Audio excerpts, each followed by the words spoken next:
Welcome back to Holly's Hobby. I am glad to have you. It is Saturday night and I went to go get my oil changed. So exciting. And they were too busy. So I thought, well, I've got about 20 minutes to kill. I'll come home and paint a little quick window. Tonight's person, my customer tonight is Lisa. And as you can see, we have a black and a white palette. That's the only two colors we're using, and that actually matches her personality pretty well. Lisa is, in fact, a very black and white person. I appreciate that about her. You know where you stand? At all times. So she gave me a picture for inspiration, and I'm going to try and do that with you in under 20 minutes. So here we go. She said she wants just to fill the wildflowers, a couple of roses, cone flowers, daisies, and lots of leaves, and that's what we're gonna give Lisa. So you already seen me double load. So take your big brush, black, white, push it against your palette, which is my paper plate, high end here, and we're gonna start with placeholders. So we're gonna have big flowers first. Keep in mind from the last time, we go in groups of 3s, 5s, and 7s, just like in nature. We like odd numbers, we like odd people. So here we go. We're going to start with place, big, big, big, big, big, big. 1, 2, 3, 4, 5, 6, 7. Okay, so we have 7 different placeholders. And I'm going to start with the biggest flowers first. I like the dark on the outside just to be a little bit dramatic. We're going to put a couple of roses in first. We're going to wiggle and drop. Fan that brush out real good. And when you touch down for the last time, pick it up. Pick it up quick. I don't usually reload my brush every time, about every other time. Go back over it. Alright, I'm happy with that one. We're going to let that dry, and we're going to come back and do the middle. Alright, this time I'm going to reverse it, put the white on the outside. Just change it up a bit.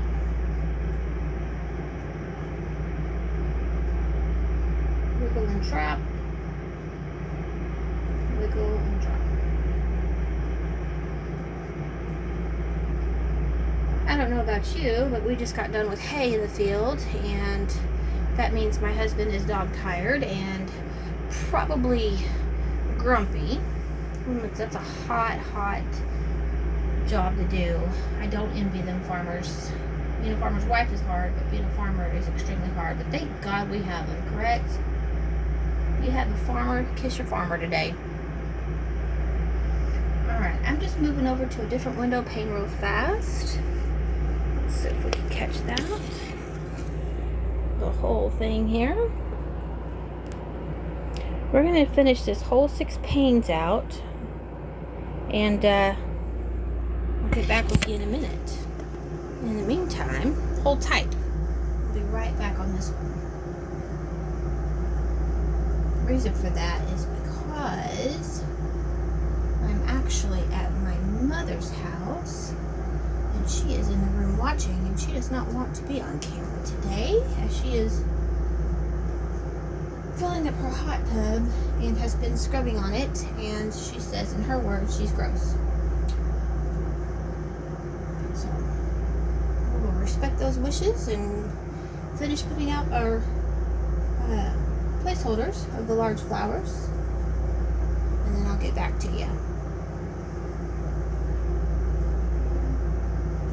Okay, now since we got the large ones going, I'm going to do a couple of offshoots just like last time. A couple of offshoots. Little willy-nillys. Lisa said her kitchen is done in black and white. I didn't know that.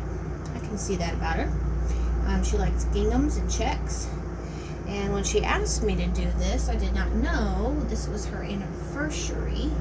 And I had made her a card for her anniversary one year that was all black and white flowers, unbeknownst to me about her passion for black and white, and it just kind of works out that way. Alright, that's our large brush. Here's our medium that we're going to use. Once again, dip it in the water, get it Good and wet. We're going to double load it. A little bit in the black, a little bit of white, makes the world go round. Push off the excess. Alright. Now that we have a couple of cone flowers coming in. A little bunch of noise over there. Alright, so we're going to do, imagine that, if you don't know what cone flower is, okay, so it looks like there's a cone on the top and a couple of petals hanging down. They're not usually black and white, they're usually pale pink, but that's what we want today. So we're just adding a few for effect. 1, 2, 3, 4, 5. Up, up, up, up. We're going to go add and put the tops in later. We're going to use a different brush. So I like to look at them as little eyelashes. I like it. Fill them in. They can be big, they can be far apart, sparse, however you want to do it. If you've seen one that you put in a field while you was walking, just put that on there. Okay. Excuse me. She also wanted daisies. So we're going to take, like I said, I predominantly like to use 3 brushes. Bigs, medium, and script liner. So I'm going to stick with that. So we're going to go back to our medium brush. We're going to double load it again. And the excess off.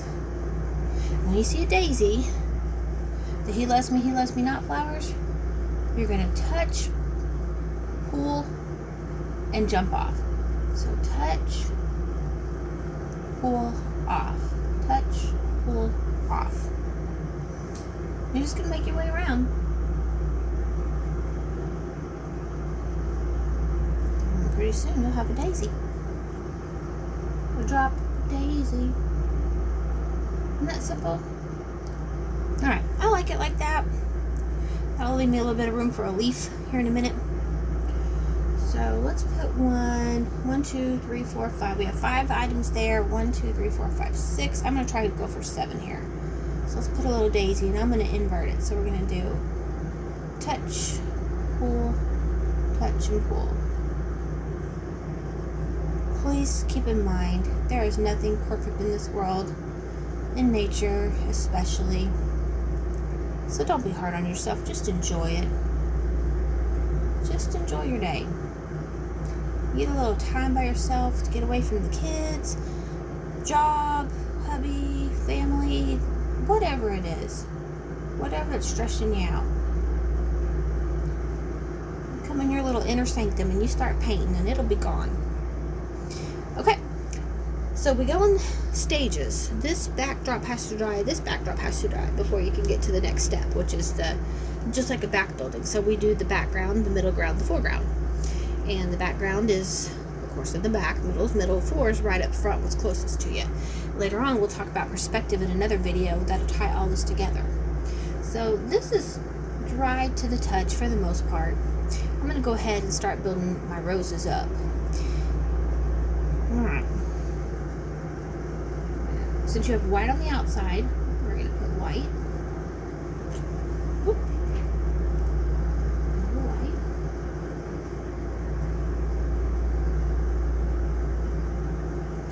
And all we're doing, keep in mind, excuse me, is just wiggle and pull. Wiggle and drop, however you want to say it. Wiggle, drop.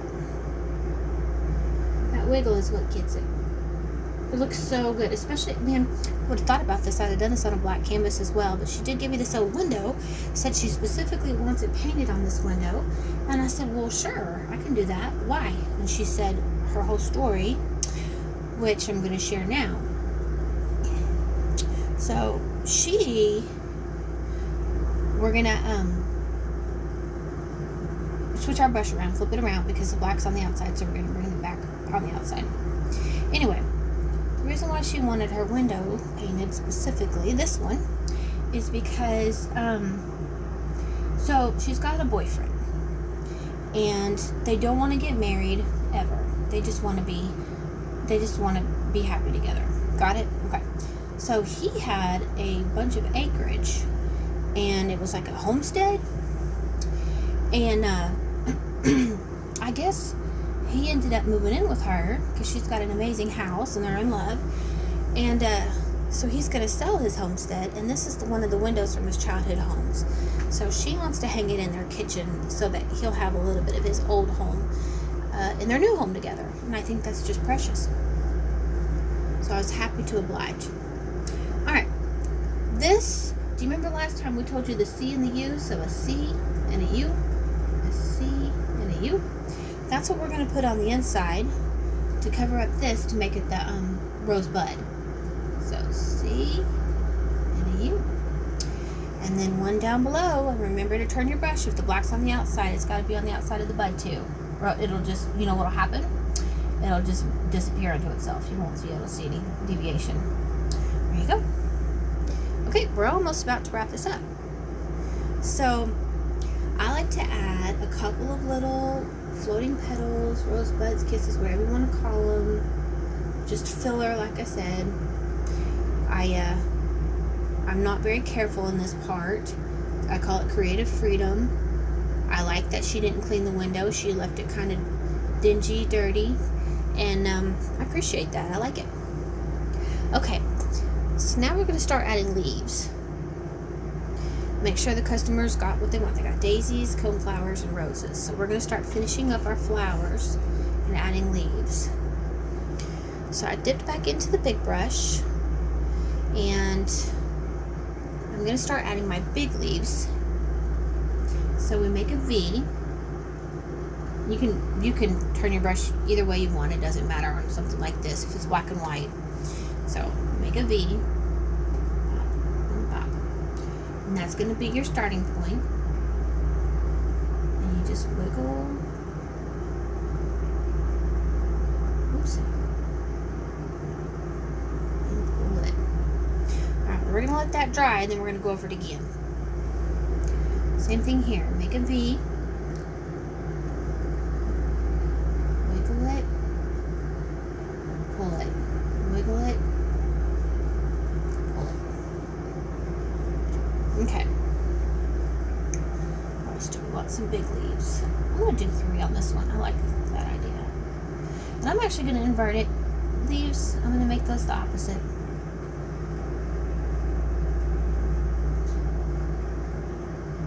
Constantly load my brush. Let's turn this one back the other way. So a V is my starting point. Right, touch off. Oop.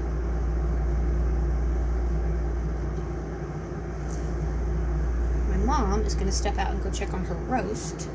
So if you hear anything, that's what it is.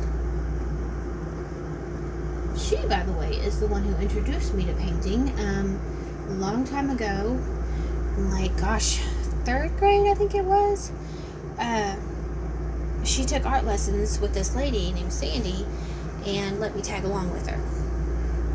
So I've never put a brush down since. Okay, these are dry to the touch, so we're going to go back over them one more time just to fill them in. Add a little bit more.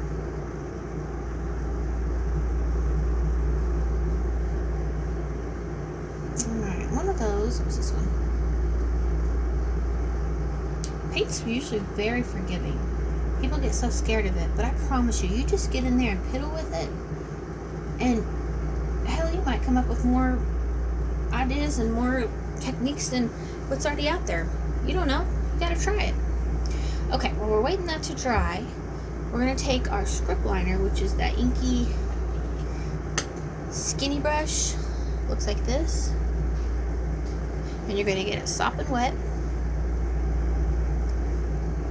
Dropping wet. Dip it in another paint you want. I'm going to use the black because I need to make a few dots at the top of that flower. A few dots inside of here. A few dots in here. And then we'll go back later with highlights with the white. Ooh, I made that coneflower a little bit fat. It's okay, we like fat stuff too. Alright. Now, let's do some leaves. So grab your medium. Just double loading again. Paint might be drying out a little bit. And we got our big leaves. So now we're going to go and start putting our small leaves, and I call these the hugs. You just wrap it around the flower. You just give it a great big hug. This one needs a hug. This one needs a hug. There used to be this creepy guy. I can't remember his name, thank God, but he used to always walk up and say, can I get a hug? And I always hated that. Maybe that's why I got this stuck in my head. Okay, now we're going to start giving little leaves to the roses, the rose buds. Every bud gets a leaf, just like every rose has a leaf. Okay.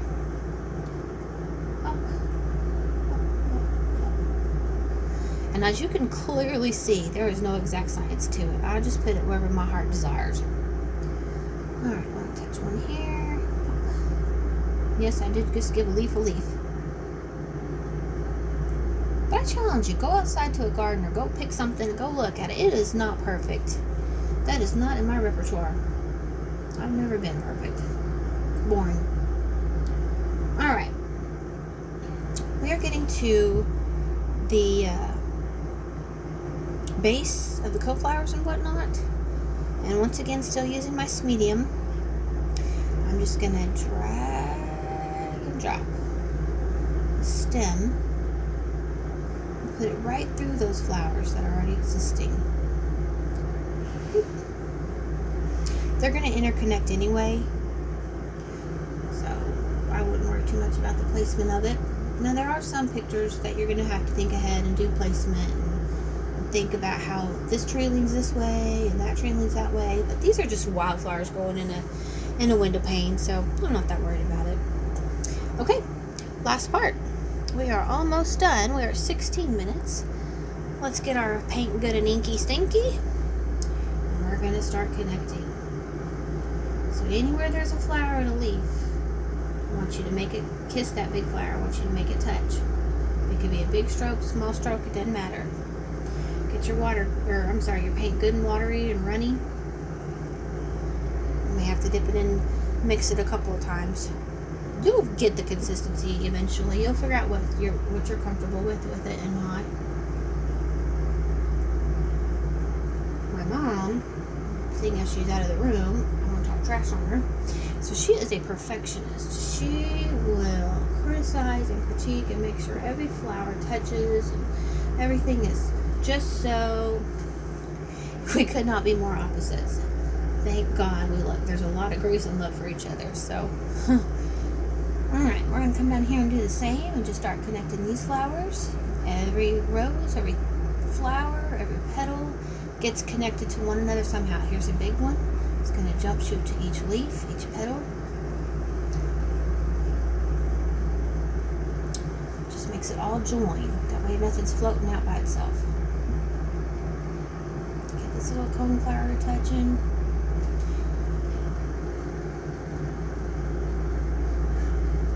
Alright, I'm just about done. I like to be a little bit extra and make a few swirlies.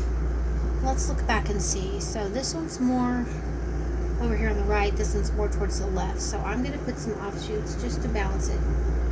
Little offshoots.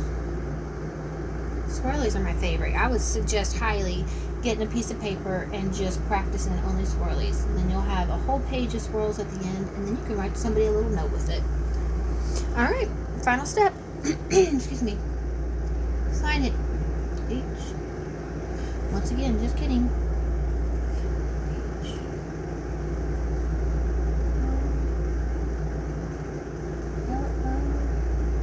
Well, I thank God my name isn't long, it's just Holly. Alright guys, well, I'm going to go check on Mom's roast and see if I can steal a snack, and hopefully you guys will come back. Here's a final shot of it, and we sure appreciate you.